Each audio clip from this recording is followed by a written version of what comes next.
자, 오늘 말씀을 우리가 읽으신 대로 사건이 똑같은 사건이에요. 그러니까 누가복음에 있는 사건과 요한복음에 있는 사건이 동일한 사건인데 상당히 좀 다르게 표현을 했습니다. 자, 한번 살펴보도록 하겠습니다. 성경 전체적인 주제가 하나님의 나라죠.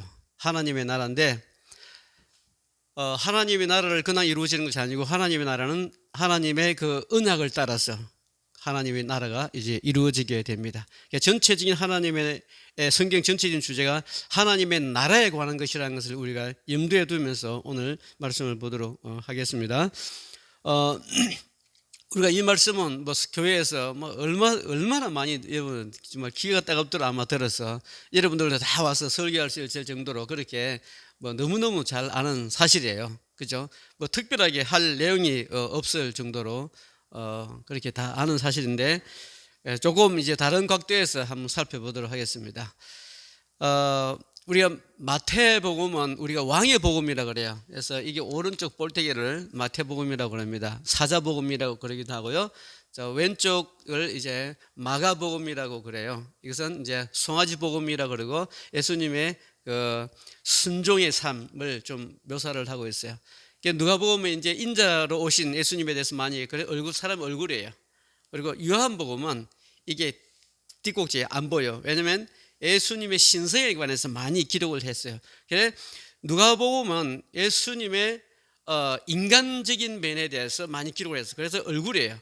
그래서 누가복음의 성격과 요한복음은 보이지 않는 신성에 관한 부분을 많이 설명하고 있어요. 그래서 요한복음은 조금 좀 신비한 면이 있어요. 그래서 두 개는 같은 사건이지만 완전히 달라요. 우선 사건이 일어난 배경은 누가복음은 예수님이 십자가에 돌아가시기 전의 사건이에요. 그리고 요한복음은 예수님이 십자가에 돌아가시고 부활하고 나신 후의 사건이에요. 근데 똑같은 사건이기 때문에 이 비슷한 사건이 왜 다르지? 이렇게 우리가 잘못 아는 경우가 있습니다. 자, 부활하기 전의 사건과 부활 후의 사건이 완전히 다르게 지금 전개되어 있습니다. 자, 그러면 오늘 5장에 있는 예수님 부활하기 전의 사건을 한번 깊이 우리가 알아볼 텐데, 여러분들 잘 아신 것처럼 제자들이 어부예요. 그런데 고기를 잡지 못했습니다. 그래서 예수님께서 이제 깊은 곳에 가서 물건을 그물을 던지라고 그랬죠, 그죠? 그 깊은 곳이라고 하는 것이 우리가 어떤 곳일까? 또 오늘 이 물고기 잡는 사건은 도대체 왜 예수님께서 이런 말씀해 주셨을까? 사실은 우리가 이 사건은 물고기 잡는 데 초점이 있는 것이 아니에요. 물고기 잡는 사건은 그냥 이야기일 뿐이지 실제로 예수님께서 하고 싶은 내용이 뭔가 이것을 우리가 파악을 해야 됩니다. 왜냐하면 성경은 물고기 잡으라고 우리가 물고기 잡는 어떤 매뉴얼을 제공하는 책이 아니에요. 그렇죠? 그래서 물고기는 누구나 다 잡을 수가 있습니다. 그래서 물고기 잡는 사건이라기보다는 이 사건을 통해서 예수님께서 우리에게 해주고 싶은 이야기가 과연 뭘까? 이것을 파악할 수 있어야 됩니다. 누가복음에서는 깊은 곳에 가서 그물을 던지라고 그랬죠. 근데 요한복음에는 오른쪽에 그물을 던지라고 그래요. 두 개가 다르게 나타나죠. 그 깊은 곳이라고 하는 것은 어떤 곳이냐면 우리가 쉽게 이야기할 수 있는 건 바로 하나님이 없는 곳, 예수가 없는 곳, 믿음이 없는 곳, 그리고 하나님의 나라가 없는 곳, 빛이 없는 곳, 그 모든 곳은 다 어두운 곳이에요. 우리가 전도해야 할 대상은 어디냐? 바로 이 어두운 곳이에요. 하나님의 나라가 형성되지 않은, 또 하나님의 나라를 모르는, 예수를 모르는, 하나님의 메시지가 없는, 빛이 없는 그곳이 우리가 가야 될 전도의 대상이에요. 전도할 곳입니다. 우리가 가야 할 곳이에요. 왜냐하면 이 사건은 전도에 관한 이야기예요. 하나님 나라를 어떻게 확장하고 어떻게 전도할 것인가에 관한 이야기를 하고 있기 때문에 이 말씀을 전도적인 관점에서, 선교적인 관점에서 이 내용을 살펴보아야 한다는 거죠. 근데 여기 보면 그렇게 말씀에 의지해서 고기를 내렸어요. 그죠? 말씀에 의지해서 그물을 내리니까 정말로 많은 고기가 잡혔어요. 자, 우리의 삶이라고 하는 것은 여기서는 많은 고기를 잡아가지고 부자가 되는데 초점이 전혀 맞춰지지 않습니다. 하나님 말씀을 잘 들으면 여러분의 사업이 성공하고 여러분들 하는 일들이 잘 되고 이렇게 끌고 가면 이 설교가 완전히 잘못하는 거예요. 우리는 말씀을 잘 들어도 잘못될 수 있어요. 여러분의 말씀을 잘 들어도 일이 안 될 수도 있어요. 사업에 실패할 수도 있어요. 아브라함이 하나님의 말씀을 듣고 그 약속의 땅에 갔는데 가보니까 아무것도 없어요. 완전히 그냥 이 죽은 땅이에요. 가뭄이 들어서 살 수 없는 정말로 폐역한 땅이었어요. 그래서 결국 그는 그 약속의 땅을 버리고 이집트로 떠나가잖아요.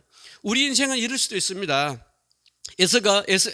야곱이 20년 동안 방랑 생활을 하고 이제 고향으로 돌아가야 돼요. 이제 하나님 말씀을 따라서 에서를 만나러 가야 되는데, 그죠?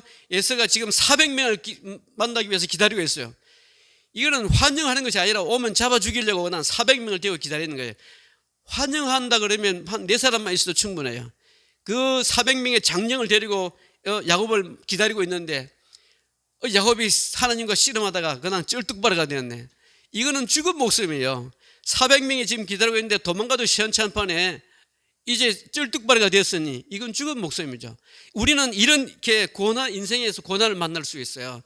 그러니까 뭐든지 하나님 말씀이면 뭐든지 잘 된다 이런 신학을 가르치면 안 돼요. 우리 한국 교회가 이렇게 막 가르쳐 왔어요. 그죠? 그렇지만 그럴 수도 있지만은 우리가 정작 여기서 보는 포인트는 뭐냐 하면은 하나님이 우리에게 주시는 명령을 할 때 이렇게 잘 풀릴 수도 있지만은 고난이 올 수도 있어요. 그런데 그 고난이 아니라는 것이 성경의 다른 점이에요.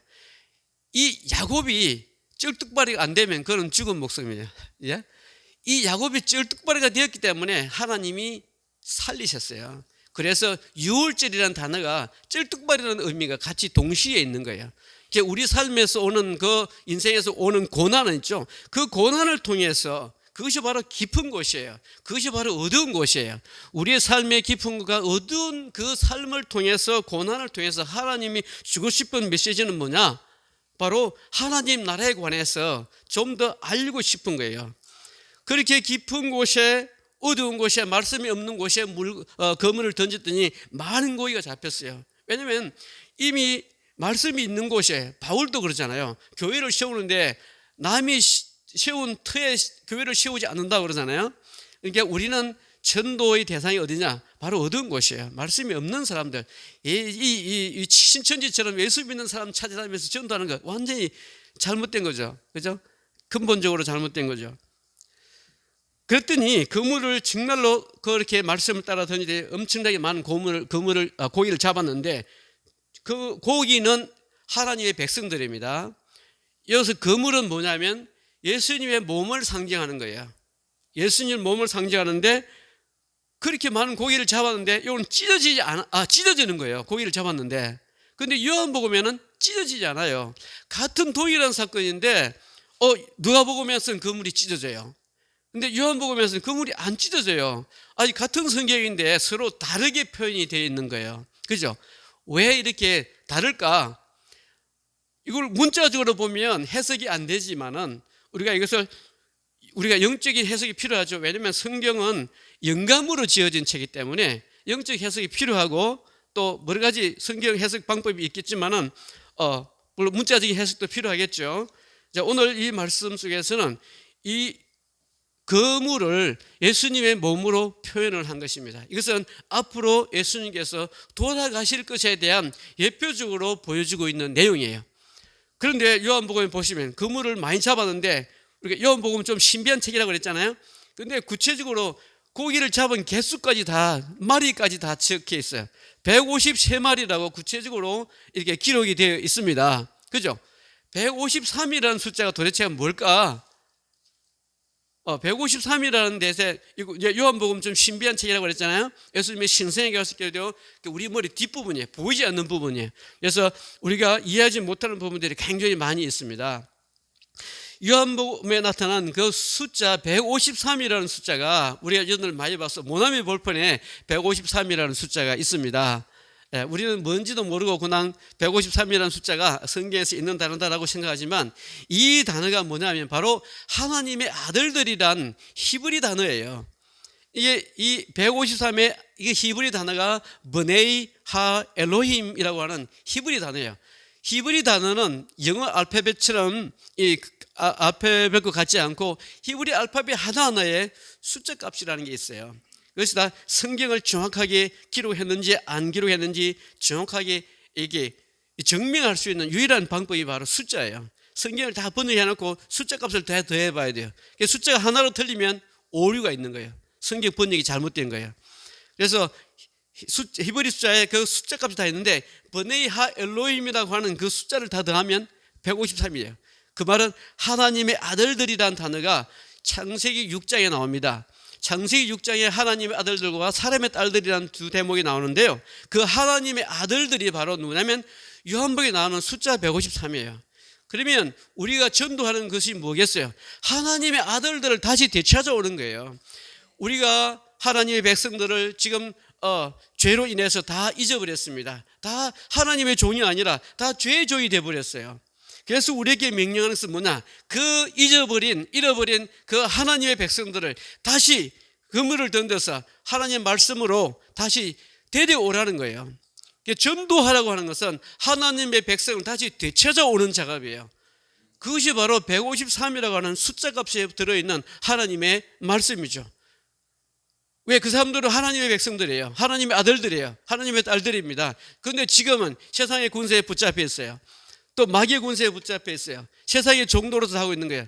우리의 의무는 뭐냐? 우리는 그들에게 나가서 다시 하나님의 백성을 찾아오는 것, 그것이 우리의 사명인 것이죠.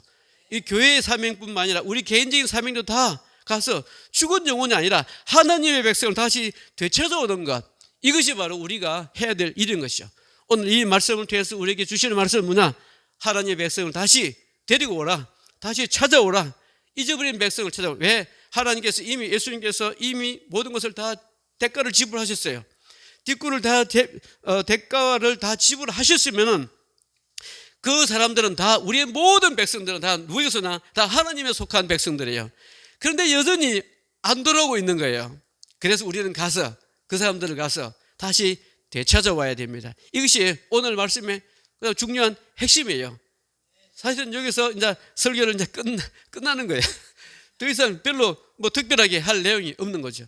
그래서 우리가 말씀을 아는 것으로 끝나는 것이 아니죠, 그죠? 하나님에 대해서 아는 것은 귀신이 더 잘 알아요, 우리보다도, 그죠? 우리 하나님을 아는 것으로서 만족하는 것이 아니라 하나님 말씀을 알고 우리가 이 말씀을 이제 실제로 나가서 전도하는 것인데, 바로 그물을 던지는 행위예요. 말씀에 의지해서 그 말씀을 믿고 그물을 던지는 행위 자체가 우리에게는 굉장히 중요합니다. 그런데 여기에서 중요한 포인트가 있습니다. 우리가 이 말씀을 우리가 이렇게 들어왔습니다. 여러분들 하나님 말씀을 잘 순종을 잘 들으면 여러분들 사업도 잘 되고 여러분들 모든 것이 잘 됩니다. 이제 부자가 될 수 있습니다. 이렇게 찬송하시면, 이렇게 설교하시면 안 되는 경우에는 대부분 설교 사람들이 실망해서 교회를 떠날 수도 있어요. 안 될 수도 있는 거예요. 근데 여기서 포인트는 뭐냐면, 그렇게 부자 되려고 하는 것이 포인트가 아니에요. 그러면 고기 많이 잡은 거 시장에 가서 팔아야 돼, 그런 이야기가 다음에 나와야 되는데 그러지 않습니다. 이 결과는 뭐냐면요, 이 베드로가 깨달은 사실은 뭐냐면 중요한 포인트가 8절에 있습니다. 누가복음 5장 8절을 보세요. 8절에 보니까 시몬 베드로가 이를 보고 예수의 무릎 앞에 엎드려 이르되 주여 나를 떠나소서. 야, 이제 제대로 예수님을 만났는데, 제대로 스승을 만났는데 아니 떠나라는 거예요. 도대체 왜 그렇죠? 왜 예수님을 떠나라고 했을까요? 뒤에 나오는 말씀이죠. 나는 죄인입니다. 예, 이제 우리가 하나님의 말씀을 제대로 깨달으면 나타나는 반응이 있는데, 바로 나에 대한 정체성이에요. 내가 누군가를 바르게 깨달아야 됩니다. 계속해서 말씀 잘 들으면 뭐 잘 된다는 소리만 계속 들어오고 자란 우리 성도들이 이 자기 정체성을 깨달을 수가 없어요. 안 되니까 그냥 교회를 떠난 거예요. 말씀이 그냥 엉터리다 그러고 뭐라고 말씀대로 안 되는, 그죠? 그렇지만 우리는 말씀을 통해서 깨닫는 것은 뭐냐면 나 자신을 아는 거예요. 사업에 성공하는 것이 아니라 나는 죄인이라는 사실을 제대로 이제 베드로가 깨닫게 된 거죠. 그래서 나를 떠나라는 거예요. 왜냐하면 예수님으로 보는 것이 아니고 왕으로 본 거예요. 예수님을 하나님으로 인식하게 되는 거예요. 사람이 하나님을 만나게 되면 어떻게 돼요? 죽어요. 하나님을 똑바로 볼 수가 없습니다. 모세도 하나님을 제대로 똑바로 보지 못하고 등만 봤다고 그랬어요. 그래서 이 베드로가 깨달은 것이 바로 이 예수님은 하나님이시구나라는 것을 깨닫게 된 거예요. 그래서 나를 떠나서요, 내가 하나님과 같이 있으면 저는 죽습니다, 저는 죄인입니다 라고 하는 이런 고백을 하게 되는 겁니다. 우리가 성경을 볼 때 가장 중요하게 여겨야 될 사실은 뭐냐면 바로 하나님은 왕이시다라고 하는 사실을 우리가 제대로 깨달아야 돼요. 왜냐하면 하나님이 이 세상을 창조를 창조하시니라 그랬잖아요. 그러면 하나님은 이 세상의 창조자예요. 창조주면 이 땅의 주인이에요. 그러면 하나님은 왕인 거예요. 당연히 이 성경 전체의 역사가 뭐냐면 왕으로 인정할 때 나라든 개인이 되든 다 성공했습니다. 다 문제가 없이 다 성공했어요. 그런데 하나님을 왕으로 인정하지 않는 개인이든지 왕이든지 나라든지 다 망했습니다. 그렇죠? 이것이 성경 전체의 줄거리예요. 성경 이야기는 너무나 간단한 거예요. 우리가 살기 위해서 해야 될 일은 뭐냐? 하나님을 왕으로 인정하면 사는 거예요. 개인이 하나님의 왕으로 모시고, 우리의 교회가 예수님을 왕으로 모시고, 우리의 나라가 하나님을 왕으로 모시면 사는 거예요. 이스라엘 나라가 와망했어요. 하나님을 왕으로 인정할 때 하나님께서 축복을 주셨고, 왕으로 인정하지 않고 이집트를 이렇게 믿는다든지 또 바빌론을 믿는다든지 아수르를 믿는다든지 그때 하나님이 계속해서 치셨습니다. 그 이집트라든지 아수르니 바빌론이 다 하나님이 몽둥이로 사용하신 거예요. 이스라엘을 책망하기 위한. 우리의 생활의 원리는 복잡하지 않습니다. 여러분들의 인생에 있어서, 여러분들의 사회생활에 있어서 주님을 왕으로 모시는 순간에 하나님께서 여러분들을 다 책임질 수밖에 없어요. 왕은 백성들을 책임지는 거예요. 그것이 왕의 책임이에요. 왕이 백성들의 삶을 책임지지 않으면 왕이 아니죠. 이렇게 우리는 전적으로 하나님을 내 왕으로 모시느냐 모시지 않느냐에 따라서 우리의 인생이 완전히 달라지는 거예요. 그렇기 때문에 우리 믿음 생활이, 성경 공부 아무리 열심히 하면, 아무리 많이 배우면 뭐합니까? 머리 지식으로 우리가 구원받는 게 아니죠. 그냥 간단하게 예수님을 왕으로 인정하는 이 베드로의 자세가 굉장히 중요한 겁니다. 나를 떠나소서, 나는 죄인입니다. 드디어 이제 베드로는 하나님을 제대로 만나게 된 겁니다. 예수님을 왕으로 인정하게 된 거죠. 많은 이스라엘 사람들은 예수님을 그냥 단순한 선생님이라고 얘기했습니다. 랍비라 그러고 그냥 의사 정도로 알고, 좀 더 나아가서 예수님을 그냥 정치적인 혁명가로 생각을 했어요. 그러니까 예수님이 예루살렘에 입성할 때에 얼마나 많은 사람들이 예수님을 환영합니까? 호산나 호산나 다윗의 자손이여 하면서 막 그렇게 옷을 벗어 던지고 양탄가를 깔아주고 팜트리 뭐예요? 종려나무를 꺾고 들고 손을 흔들면서 그렇게 환영했지만 며칠 지나서 예수님을 다 죽여버리잖아요. 왜 그런 거예요? 하나님을 제대로 인식하지 못한 거예요. 그냥 단순히 예수님은 우리의 정치적인 왕이야. 예수님의 제자들도 이제 하나님의 나라가 회복될 때가 이때이니까 이렇게 하잖아요. 그게 정치적인 목적으로 예수님을 바라본 거죠. 제자들조차도 그렇게 3년 동안 따라다니면서도 예수님을 제대로 메시아로 인식하지 못한 거예요. 그러니까 성경 공부 많이 한다고 해서, 공부 많이 한다고 해서 되는 것이 아니고, 우리에게는 뭐냐면 이런 예수님을 제대로 바라볼 수 있는 믿음이 중요한 겁니다. 우리가 올바른 믿음이 있을 때 예수님을 왕으로 바라보게 됩니다. 그리할 때에 우리는 어떤 현상이 또 벌어집니까? 이제 두 가지 현상을 보게 되는데요. 이 베드로는 예수님을 제대로 알고 자기의 정체성을 제대로 깨닫게 되고, 그렇죠? 그래서 예수님을 왕으로 모시면 그 다음 나타나는 현상이 뭐냐면 자기 모든 것을 버려두고 예수를 따를 수 있어요. 왜냐하면 자기 인생은 이제 누구에게 달렸어요? 왕에게 달린 거예요.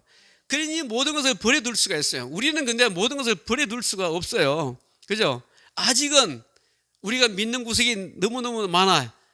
그렇기 때문에 좀 힘들겠지만은 그래도 우리의 삶 가운데 어느 정도 하나님을 이렇게 예수님을 나의 왕으로, 개인적으로는 여러분 왕으로, 삶의 왕으로 이렇게 제대로 주인을 잘 모시면 그 주인이 여러분들의 삶을 책임질 걸로 믿습니다.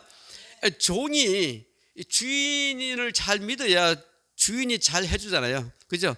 주인이 다 해주잖아요. 밥도 챙겨주고 뭐 안 해주는 게 뭐 있어요? 일만 잘하면. 일 못하면 그냥 내 쫓기는 거죠. 이렇게 우리가 예수님에 대한 반응을 잘 여러분들 기억하시고 성경을 보실 때마다 나의 정체성을 다시 한번 더 깨닫고 또 하나님에 대해서 우리가 고백하는, 하나님은 나의 왕이다. 여러분들 인생의 주인이 이제 여러분들의 왕이에요. 여러분들의 직장 상사가 아니고, 여러분들의 돈이 아니고, 여러분들이 가지고 있는 어떤 재산 이런 것들이 아니라 내 삶의 주인은 나의 주인은 왕이시다라고 하는 고백을 우리가 해줄 수 있기를 간절히 바라겠습니다.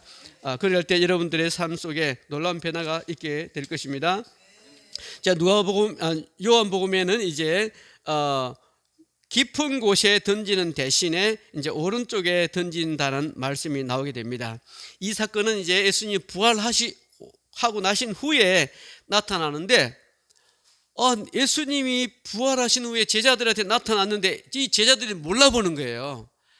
어떻게 이럴 수가 있어요? 예수님이 부활하고 나신 후에 완전히 그냥 성형수술을 하고 나타난 건 아니잖아요. 그런데도 불구하고 이 제자들이 몰라보는 거예요. 신기하죠?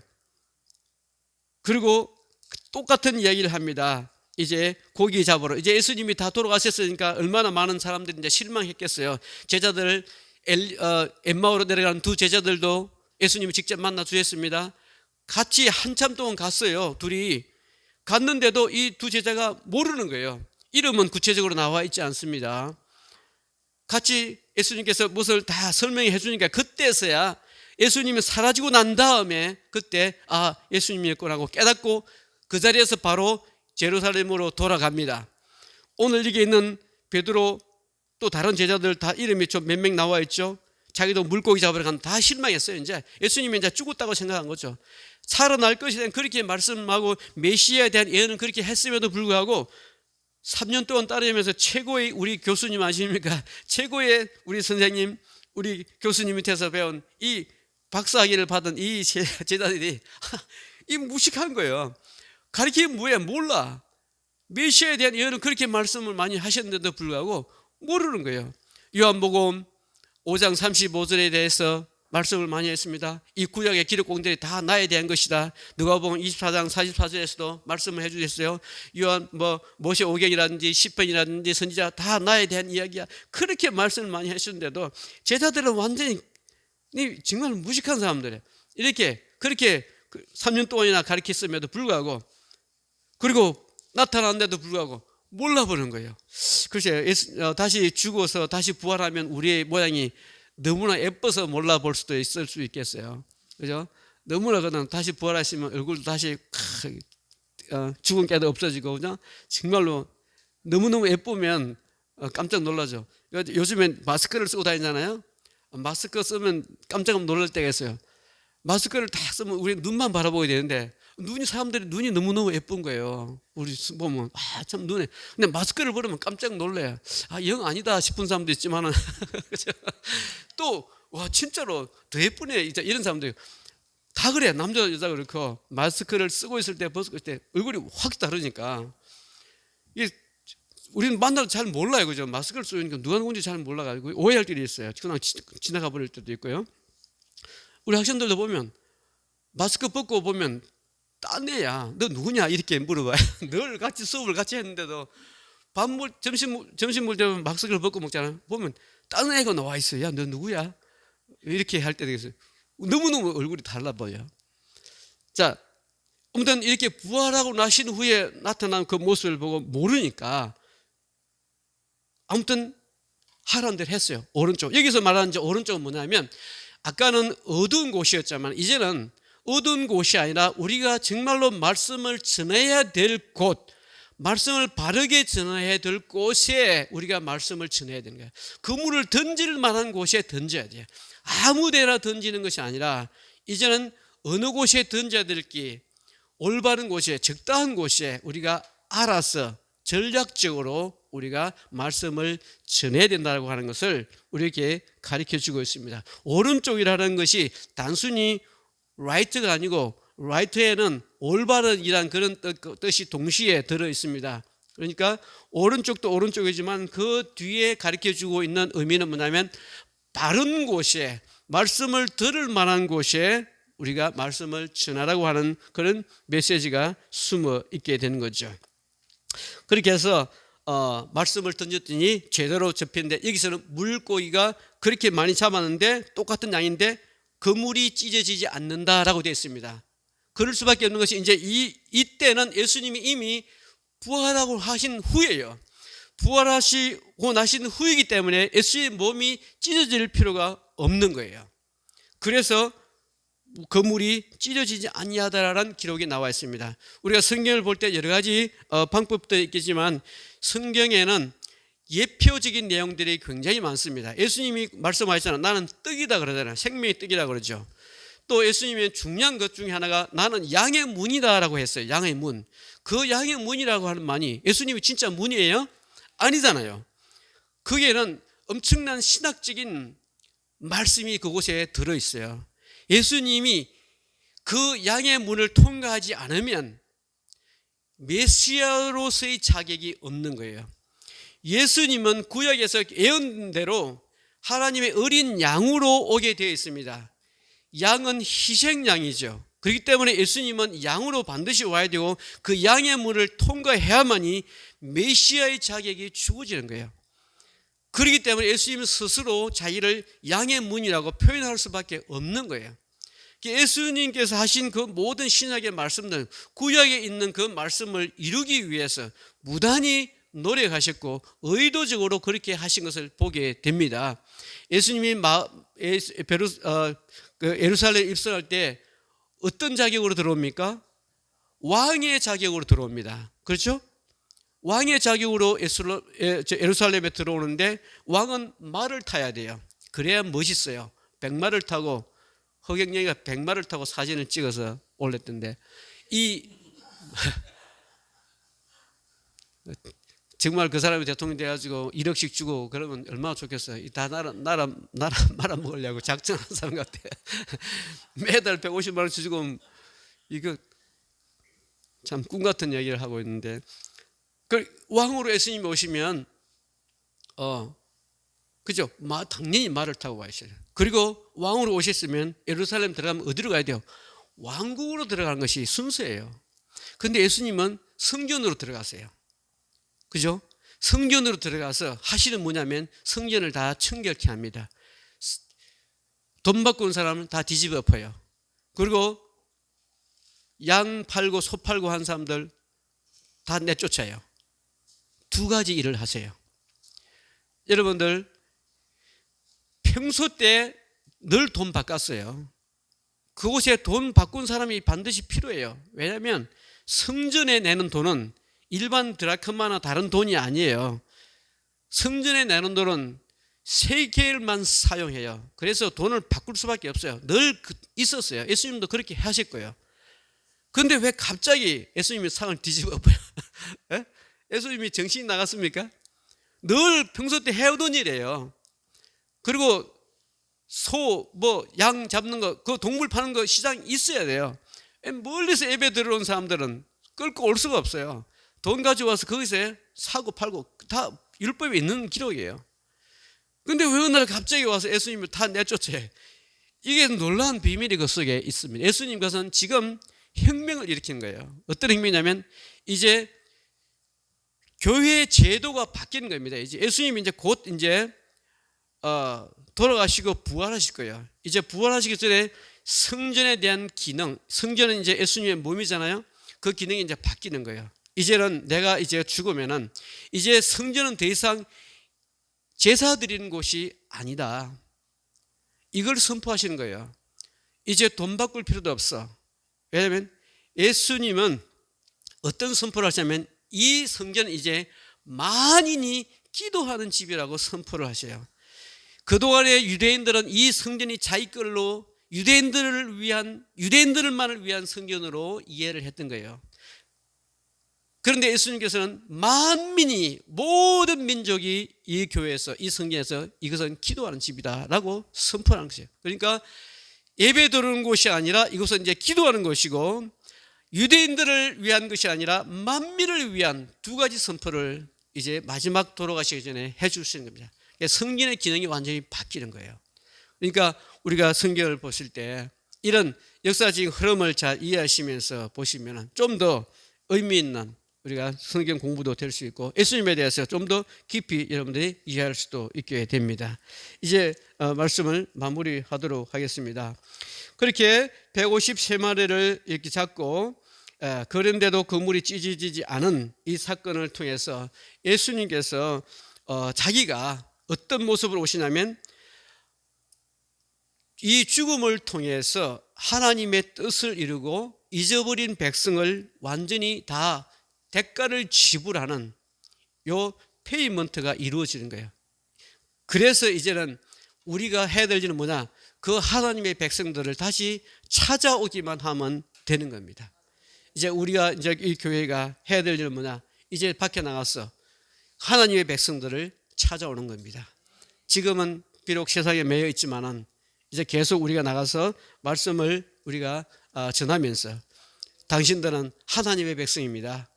자, 이런 메시지를 통해서 그들을 다시 주님 앞으로 데리고 오서 하나님께 영광 돌리는 이런 교회와 여러분들 개인들 되시기를 주의 이름으로 간절히 축복합니다. 기도하겠습니다. 좋으신 아버지 감사합니다. 하나님께서 이 세상을 창조하시고 우리의 왕으로 등극하셨습니다. 하나님 나라를 완성하기 위해서 약속의 땅을 준비해 주셨고 하나님의 백성을 만들어 주셨고 하나님의 왕으로서 우리에게 계십니다. 우리가 하나님을 왕으로 인정할 때 우리의 모든 삶은 하나님께서 책임져 주실 것을 믿습니다. 우리가 하나님을 왕으로 인정하지 않을 때 우리의 삶은 황폐해질 것이고 우리는 결국 망하게 될 것입니다. 아버지 하나님, 이것을 우리가 고백합니다. 하나님은 나의 왕이십니다. 하나님, 이것을 우리가 고백하면서 주님께 나아갑니다. 우리의 모든 삶을 주관하여 주시고 축복하여 주옵소서. 이제 우리가 하나님의 백성들을 찾아오기를 원합니다. 우리에게 힘과 용기를 주시고 아버지 담대함도 허락하여서 믿음으로 나가서 주의 백성들을 다 데리고 오게 하여 주옵소서. 오늘도 주께 영광과 감사를 드리면서 예수님의 이름으로 기도합나이다. 아멘.